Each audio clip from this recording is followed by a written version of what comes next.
ઝઘડો થાય તો સ્ત્રી છે એ ઝઘડો તો આપણે લાંબો ચલાવી શકીએ. 10 વાગે કોઈ પણ પુરુષને નોકરીએ જવું પડે, ગમે એવી માથાકૂટ હોય, ગમે એવી પ્રોબ્લેમ હોય તો એને જવું પડે, અને ત્યારે આપણે રડતા હોઈએ. એટલે આપણી 16 વર્ષની, 12 વર્ષની, 14 વર્ષની દીકરીને તરત કહીએ, જોયું રોતી મૂકીને વયા ગયા ને, પડી જ મારી કાંઈ.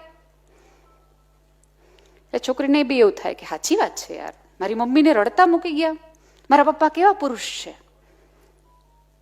હવે સેમ એના જીવનમાં એકાદ વખત આવો કિસ્સો બને કે મૂડલેસ હોય, રડતી હોય, ફેસબુકમાં, ઇન્સ્ટાગ્રામમાં, કોલેજમાં એક છોકરોને 24 કલાક પૂછે, તને શું થયું, તને શું થયું, તું કેમ મૂડમાં નથી, તું કેમ રડે છો. એટલે એને એમ થાય કે મારા પપ્પા જો મારા મમ્મીને રડતા મૂકીને જઈને આ જો કેટલો નવરો છે, અને એકચ્યુઅલી નવરો હોય. એટલે 24 કલાક તમને પૂછ્યા રાખે તને શું થયું, તને શું થયું.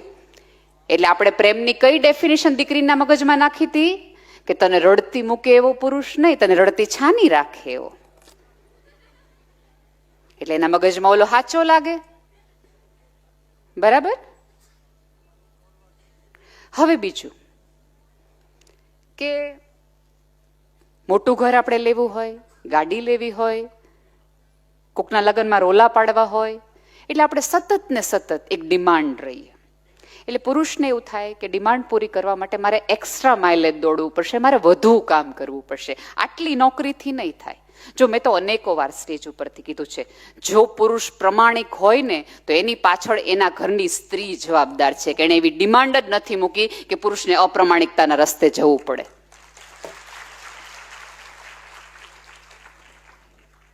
એટલે પુરુષ છે એક્સ્ટ્રા કામ કરે, અહીંયા જાય ને ઓલું કરે ને આ કરે, નોકરી સિવાય. હવે આ બધું જોવા માટે એને શેની કુરબાની આપવાની? સમયની. એટલે ઘરે મોડો આવે, રવિવારે ઘરે ન રહીએ. પછી ત્યારે આપણે શું કહીએ? 365 દિવસમાં એકવાર તાર પપ્પા ઘરે ન હોય, તું આટલી બીમાર હતી ને તો મારે તને લઈ જવી પડે, કોઈ પણ પ્રસંગમાં હારે ન આવે તાર પપ્પા. હવે આપણે એ ન કીધું હોય કે આપણે ઓલું 3 બેડરૂમ હોલનો રસોડાનો ફ્લેટ જોઈએ એવા ચી લેવું છે એટલે પપ્પા હાજર નથી રહેતા. એટલે એના પ્રેમના ડેફિનેશનમાં એક વાક્ય પાછું આવે કે સમય આપે એ પ્રેમ સાચો. અને ઓલા 24 કલાક નવરા હોય, 24 કલાકના સમય આપે. એટલે એને એમ થાય કે જોયું મારા પપ્પાએ કોઈ દિવસ મારા મમ્મીને સમય નથી આપ્યો, આ જો હજી મને આટલો મળ્યો નથી ને હજી તમારા લગ્ન નથી થયા તો મને કેટલો સમય આપે છે, ચાલો લગ્ન કરી લ્યો. ક્યાંય મમ્મીઓ એવું સમજાવતી નથી.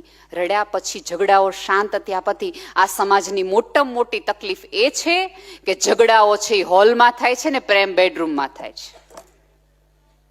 એટલે મમ્મી છોકરાઓને સતત એવું લાગે છે કે મારા મમ્મી પપ્પા ઝઘડવા હાટું જ બોલે છે, એની પાસે સાચા સંબંધોનો, સાચા પ્રેમના ઉદાહરણો જ નથી, એટલે હંમેશા એ ખોટા રસ્તે જાય છે. ક્યારેય મમ્મીએ બેસાડીને કહેવું જોઈએ કે તારા પપ્પા વધુ એટલા માટે નથી ઘરમાં રહી શકતા, વધુ એ બહાર એને એટલા માટે રહેવું પડે છે બેટા, કારણ કે અમારે તને વિદેશ ભણવા મોકલવી છે, અમારે તને લગ્નના કરિયાવરમાં આટલું તોલું સોનું દેવું, તારા પપ્પા અને દાદાની જવાબદારી છે, આપણે પેન્શન નથી આવતા દિવસોમાં તો બેઠા બેઠા ખાઈ શકે, એટલા માટે તારા પપ્પાએ એક્સ્ટ્રા માઇલેજ દોડવું પડે છે, એટલે પપ્પા ઘરમાં સમય નથી આપતા. પેરેલલ વાત કરવાનું રાખો. આપણે પતિ સાથે થયેલા ઝઘડા છે એ કહીએ દીકરીને, પણ પતિએ આપણને મનાવવા માટે એમ કીધું કે ઓલો સેલ આવ્યો તાર સાડી લેવી તું લઈ આવજે, એ આપણે ન કહીએ, સારી વાત ન કહીએ પપ્પાની કે પુરુષની. એટલે છોકરીના મગજમાં પુરુષની વ્યાખ્યા જ ખોટી બંધાય. અને એક વસ્તુ આપજો કે લાલચથી જ છેતરામણી શક્ય છે આ જગતમાં. તમે લાલચમાં જાઓ, એ સમયની હોય, પ્રેમની હોય કે મોબાઈલના રિચાર્જની હોય. અને અહીંયા બેઠેલી તમામ દીકરીઓને એક વિનંતી છે. એક પિતા હતા મરણ પથારીએ, એકની એક દીકરી હતી, કોના આધારે મૂકીને જવી એવી સતત બાપને ચિંતા. પથારીવશ બાપે સતત એવી ચિંતા કર્યા રાખે કે યાર છેલ્લા દિવસો છે, જગત ખરાબ છે, તો મારી દીકરીને હું કોના આધારે મૂકીને જાઉં. બેટા બહુ જ શાંતિથી સાંભળજો આ વાત.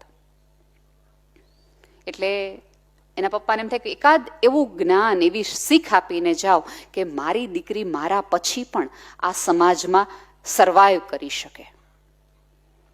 એના પપ્પા કરચલીવાળા હાથે પોતાની દીકરીને ઘડિયાળ આપે છે કે આ ઘડિયાળ જાને આપણા બાજુમાં ઓલા કરિયાણાવાળા ભાઈ છે ને એને જઈને પૂછને કે આ ઘડિયાળ વેચીએ તો કેટલા રૂપિયા આવે. તો ઓલે કરિયાણાવાળા પાસે જાય છે, પિતાએ કીધું એટલે દીકરી તરત જાય અને પૂછે કે આના કેટલા આવે. એટલે ઓલો કરિયાણાવાળો હોય છે એની બુદ્ધિમત્તી પ્રમાણે એ ઘડિયાળને ઊંચી નીચે આમથી આમ કરીને એમ કે 200 રૂપિયા દઈ કે જાય છે પાછો. અને પપ્પાને એમ કે છે કરિયાણાવાળા ભાઈએ આ ઘડિયાળના 200 રૂપિયા કીધા છે. પછી પપ્પા કે એમ કામ કર, આ તો બહુ ઓછા કહેવાય, તું ઓલા કોફી વાળાને ત્યાં જા, એ આના કેટલા કહે છે. દીકરી તરત એ કોફી વાળાને ત્યાં જાય છે કે આ ઘડિયાળના કેટલા આવે. ઓલો થોડોક આમથી આમ જોવે છે, એમ કે 501 રૂપિયા જેવું અમે આપીએ, આનાથી વધુ ન મળે આ ઘડિયાળનું. પાછી આવે છે એ કે પપ્પા 500 રૂપિયા કીધા છે આ ઘડિયાળના. પછી એમ કે ઓલો એક કામ કર ને, ઓલો ભંગારી છે ને એને ન્યા જા, કદાચ એને ખબર પડે કે આ ઘડિયાળ કેટલી મહત્વની છે. એ છોકરી ભંગારીને ત્યાં જાય છે. અને આ વખતે છોકરી થોડી કંટાળી ગઈ હોય કે વારા ઘડીએ વેચવી નથી ઘડિયાળને, હું ભાવ જ પૂછાવ્યા રાખે છે પપ્પા. એ ભંગારી એમ કે છે કે અમે લગભગ 801 રૂપિયા આપ્યા, હાલ ચાલુ નથી ને હાવ જૂનું છે, પણ તોય 800 રૂપિયા આમ જેવું અમે તમને આપીએ આ ઘડિયાળનું. દીકરીને પપ્પાની પાસે રાજી થઈને એમ કે છે કે ઓલા 200 300 500 કરતા 800 રૂપિયા દે છે, અહીં વેચી જ નાખો ઘડિયાળ. એટલે છોકરીના પપ્પા એમ કે છે છેલ્લી વાર, બસ હવે જ નહીં, હવે જે ભાવ આવે ને એમ આપણે વેચી નાખશું. આપણા શેરીના નાકે એક એન્ટિક વસ્તુ વાળો માણસ છે, એની ને ત્યાં ઘડિયાળ આપને. છોકરી બહુ હસતા હસતા એને એમ થાય કે આવે તો વેચી જ નાખવાની છે. એન્ટિક શોપ વાળાને ત્યાં જાય. પારખું માણસ હોય છે જોહરી જેવું, જેને ખબર પડી જાય કે આને હીરો કહેવાય, આને પાણો કહેવાય. એ તરત ઘડિયાળ હાથમાં લઈ, હજી તો આમથી આમ કઈ જોતોય નથી, એ ઘડિયાળ જોઈને એવું કહે છે કે અમે આને 1 લાખ રૂપિયા આપીએ. કારણ કે આ બહુ જ જૂની એન્ટિક ઘડિયાળ છે, હવે તો મળતી પણ નથી, એવી રેર ઘડિયાળ છે, આને 1 લાખ રૂપિયામાં આપીએ. દીકરી બહુ હસતી હસતી પપ્પા પાસે જાય કે 200 300 500 800 કરતા લાખ રૂપિયા ઘડિયાળ ના આવે છે, હવે વેચી નાખો.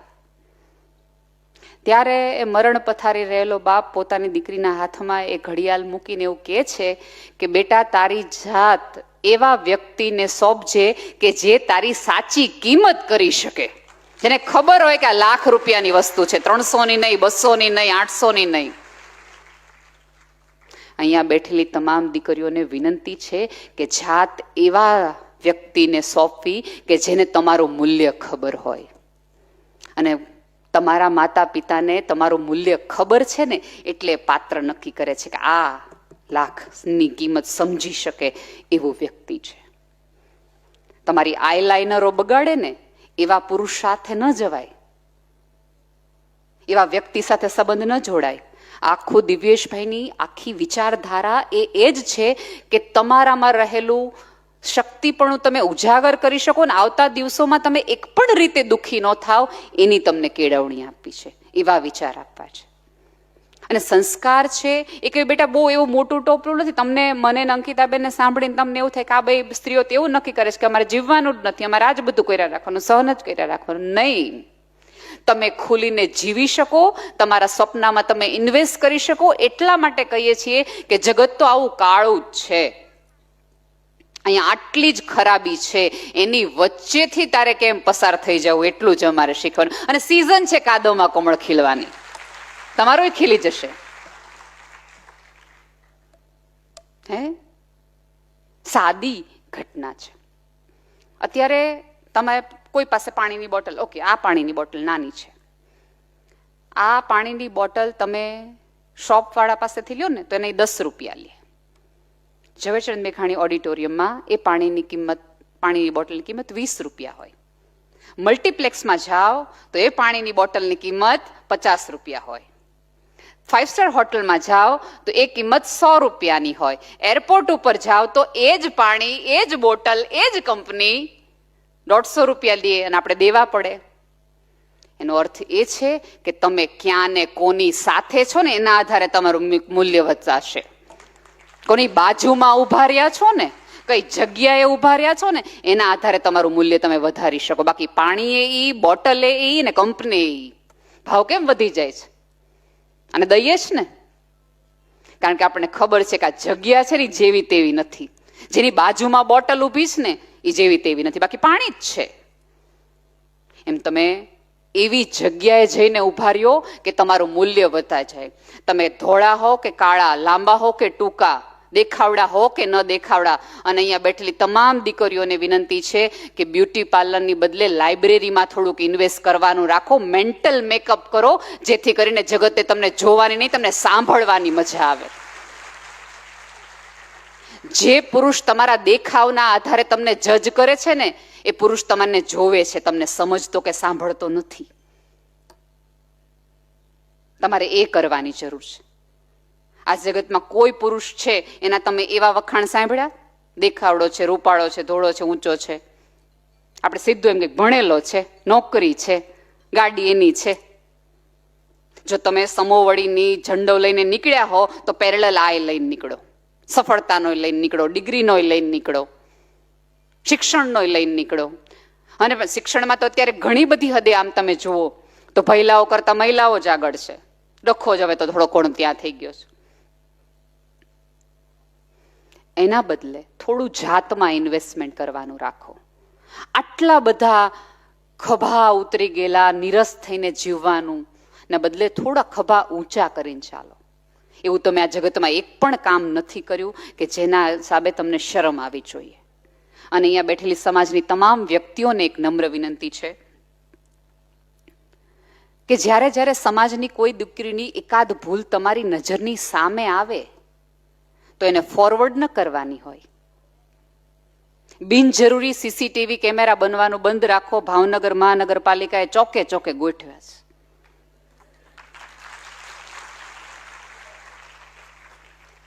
અને તમારા બાર નથી પડ્યા એટલું જ. ફોરવર્ડ કરવાના બદલે જે ઘરમાં આવી સ્થિતિ બની હોય ને ત્યાં મોટો ભાઈ કે મોટી બેન થઈને ઉભા રહ્યો કે તમારી આ મુશ્કેલીમાં અમે તમારી સાથે છીએ. આમાં કોઈ આખા પરિવારે આત્મહત્યા ન કરવાની હોય. આ તો સામેવાળાએ આત્મહત્યા કરવાની. કોકનો વિશ્વાસનો ભંગ સામેવાળાએ કર્યો છે. એ તો બેટા શ્રદ્ધા મૂકી, તો માણસ તરીકે જીવી છો. પણ આપણે બધા એવા પરિવારની બાજુમાં જવાના બદલે 4 જણને ફોન કરીએ. અને બેનો ખાસ, શું નવીનમાં? એટલે એમ કે કાંઈ નહીં. લે, તે તમને કઈ ખબર જ નથી લાગતી. ફલાણા ભાઈના ઘરે ન થયું. સાચું કહો, હસવાની નહીં. આવું જો આપણે કરતા હોય તો દુઃખની વસ્તુ છે. ઈશ્વર સૌનું ઢાંકીને બેઠો છે ને એની કરુણા છે. આપણે સારા છીએ એવું માની લેવાની જરાય જરૂર નથી. આવી ઘટનાઓ બને તો માણસ તરીકે આપણું છે કે એના ઉપર ધૂળ નાખવાની હોય અને વૃક્ષ વાવી દેવાનું હોય કે જેથી કરીને સભ્યતાને એના ફળ મળે. એ કેટલોમાં હળો હતો ને ખબર ન પડે. આ તો એવી દીકરીનું થતું હોય, 2 જણા રિવ્યુ પૂછે તો આપણે આમ તો બધું સારું છે પણ છતાં તપાસ કરી લેજો. આ એક વાક્ય છે આખું જિંદગી બગાડી નાખે. સમાજ એકઠો કરવાનું આખી આ ઝુંબેશ જ એટલા માટે છે કે સમાજમાં એકાદ આવી ભૂલ થાય તો સમાજ સાથે રહીએ, પાસે રહીએ અને પડખે રહીને સાહેબ આ જગત તો ભણકારાનો પ્રદેશ બની ગયો છે. હોંકારા દેતા થોડાક થાવ. કે અડધી રાત્રે તમારે કોકને ફોન કરવો હોય તો 4-5 પાત્રો એવા તમારી આજુબાજુ હોય કે આવી મુશ્કેલીમાં બાજુ મારીએ. અને ખાસ કરીને સ્ત્રીઓને કહું છું, ફરીવાર સ્ત્રીઓને જ કહું છું કે જ્યારે આવી સમાજમાં દુર્ઘટના બને તો એની માને, એની બેનને, એને ભાભીને બહાર નીકળવાનું અઘરું પડે ને, તમારી તીક્ષ્ણ નેણોને છે ને થોડાક નીચા રાખો. એવી વેધકતા જરાય સારી નથી કે જે કોઈકને નીચે જોઈને તમને આનંદ આવતો હોય. જે કોકને પડી જવાથી, કોકના પડવાથી તમને આનંદ આવતો હોય તેને વિકૃતિ કહેવાય, આનંદ ન કહેવાય. મને ભૂખ લાગે અને હું ખાઉં એ મારી પ્રકૃતિ છે, ઈશ્વરે આપેલી વાત છે. પણ તમને હું ખાતા જોઉં ને તમારામાંથી હું બટકું લઈ લઉં એને વિકૃતિ કહેવાય. પણ હું ખાતી હોઉં ને મારા આંગણે કોઈક ભિખારી આવે ને માગે ને મારી અડધી રોટલી એને આપી દઉં એને જ સંસ્કૃતિ કહેવાય. સંસ્કૃતિ બચાવવાનું એક બીજું કારણ માત્ર દીકરીઓ નથી, આપણે થોડુંક બદલાવાની જરૂર છે. મા બાપ તરીકે આપણા ઉછેરમાં પણ, અને સમાજ તરીકે. સમાજ એટલે હું, બીજું કોઈ નહીં. આપણે એવું માનીશ કે સમાજ એટલે આ બધાય, હું નહીં. હું તો સરસ માણસ જ છું. આપણે કોઈ દી કોઈનું કરીએ જ નહીં, ખાલી ફોરવર્ડ મારીએ, બીજું કઈ ન કરીએ. અને ફોરવર્ડ મારો ને ત્યારે થોડુંક ધ્યાન રાખો કે કેટલું સાચું ને કેટલું ખોટું છે. હવે તો જે આખી AI વાળી સ્થિતિ આવી ને, એમાં તમે ખબર નહીં પડે કે આ કયા સાચા ને કયા ખોટા. તમને ખબર હશે, હમણાં થોડાક વર્ષ પહેલા એલન મસ્ક ને આમાંના યંગસ્ટર્સ ઘણા બધા ઓળખતા હશે. એલન મસ્કનો એક ફોટો કીર્તિબેન ટ્વિટર પર આવ્યો કે જેમાં એણે શેરવાની પહેરી હતી, અને આપણે વોટ્સઅપમાં, યુટ્યુબમાં, ન્યૂઝ ચેનલોમાં છપાયું કે તમે જો આપણે બધા લગ્નમાં પેન્ટ પહેરીએ છીએ, સૂટ પહેરીએ છીએ, આ એલન મસ્ક છે શેરવાની પહેરે છે, એલન મસ્ક શેરવાની પહેરે છે, ડીપીમાં મુકાઈ ગયું, સ્ટેટસમાં મુકાઈ ગયું, સંસ્કૃતિ બચી ગઈ, સંસ્કૃતિ બચી ગઈ. એલન મસ્કે પોતાના એકાઉન્ટમાંથી, ટ્વિટરમાંથી કીધું કે આ AI છે, મેં જિંદગીમાં કોઈ દિવસ શેરવાની પહેરી નથી. આ મને પહેરાવડા મોર્ફ કરેલો ફોટો છે. એવી સ્થિતિની અંદર કોઈક આવા ફોટા, કોઈક આવી તકલીફો આવે તો એ સમયે ખુલ્લા દિલે સત્ય શું છે એ જાણવાનો પ્રયાસ કરો. આપણે અત્યારે ઘણા બધા તમે જોતા હશો, ન્યૂઝમાં પણ એવું જોવું છે કે ફલાણા ભાઈયા સાથે આવું સ્કેમ થયું, ફલાણા બેન સાથે એવું સ્કેમ થયું. તમને ક્યારે સમજાય છે કે બધું શું કામ થાય છે? થોડી દીકરીઓને આ બાબતે અવેર પણ કરો. ઇન્સ્ટાગ્રામના મેસેન્જરમાં એક એપ છે કે તમે ઇનબોક્સમાં મેસેજ કરો, એમાં એક વિડીયો કોલ આવે, એટલે બાય ક્યુરિયોસિટી આપણે ફોન ઉપાડીએ.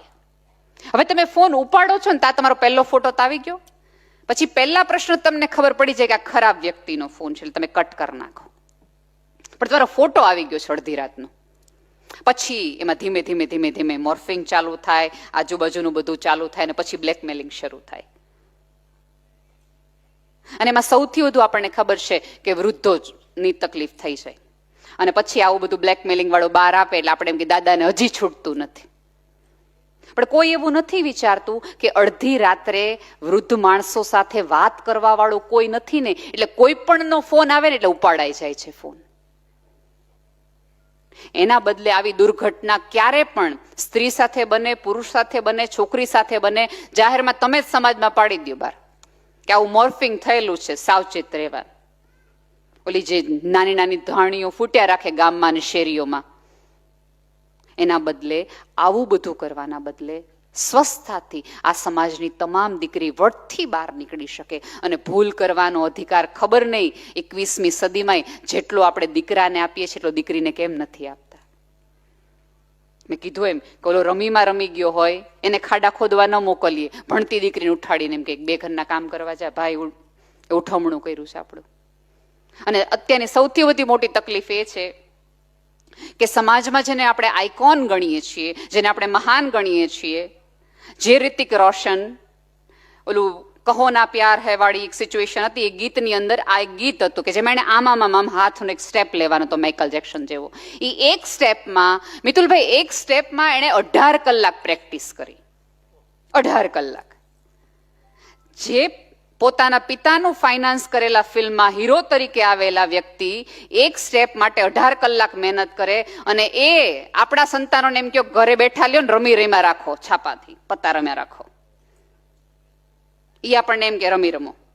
જે ધોની કાળો થયો ગ્રાઉન્ડ ઉપર, એ ધોની આપણને એમ કે ક્રિકેટ રમો મોબાઈલ ઉપર, ક્રિકેટ રમો મોબાઈલ ઉપર. અને લાખો રૂપિયા આપણા સંતાનો એમાં જાય. અને ક્યારેક મા બાપ તરીકે સંતાનોની આવી ભૂલ છાવરવાના બદલે ખુલ્લી પાડો. આપણે બધા છાવરી દઈએ છીએ એટલે સંતાનો એકમાંથી બીજી, બીજામાંથી ત્રીજી, ત્રીજામાંથી ચોથી ભૂલ છોકરાઓ કરે છે. વિશેષ કાંઈ જ કહેવું નથી. આ પૃથ્વી પરનો 8મો રંગ સ્ત્રી છે. સ્ત્રી ન હોત ને તો રંગો જ ન થત. અહીંયા બેઠેલા બધા બહેનોના કપડાના રંગો જોશો ને તો એકેય સેમ નથી, બધાના જુદા જુદા જુદા કલર છે. અને અહીંથી હું બેઠેલી, અહીંથી કે ભાઈઓમાં 2 કલર છે, વ્હાઈટ ને બ્લુ. અને ભલું થાજો મોદી સાહેબનું થોડાક તમને કલરફુલ કપડા પહેરતા કર્યા, બાકી 3-4 કલરોમાં જિંદગી કાઢી નાખો. આના લગ્નમાં મારે થોડુંક મેચિંગ કરવું હોય, તમને એમ કંઈક બેબી પિંક લેજો ને,